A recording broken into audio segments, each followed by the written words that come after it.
Le sol est en béton brut, le faux plafond pas encore posé.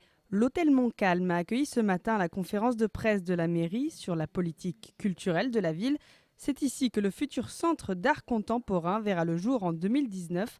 Des travaux qui ont présenté un véritable défi technique. Il y a eu un travail qui a été fait du point de vue acoustique, d'un point de vue, si vous voulez, étanchéité aussi, parce que c'est une salle qui a été enterrée, donc il y a eu un gros travail de cuvelage. Ça a été un peu une performance technique de la construire, parce que le bâtiment, qui est un bâtiment ancien, comme vous le savez, n'était pas doté de salles de cette dimension, de ce volume.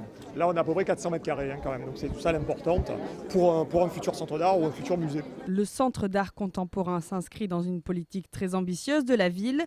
Au printemps, le maire avait annoncé vouloir accueillir entre 800 000 et 1 million de visiteurs par an dans cet établissement culturel. Objectif affiché, faire de Montpellier un pôle incontournable de l'art contemporain en France.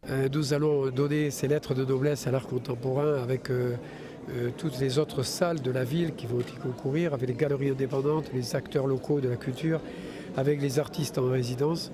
Parce que l'art contemporain, c'est le maillon manquant à la culture à Montpellier.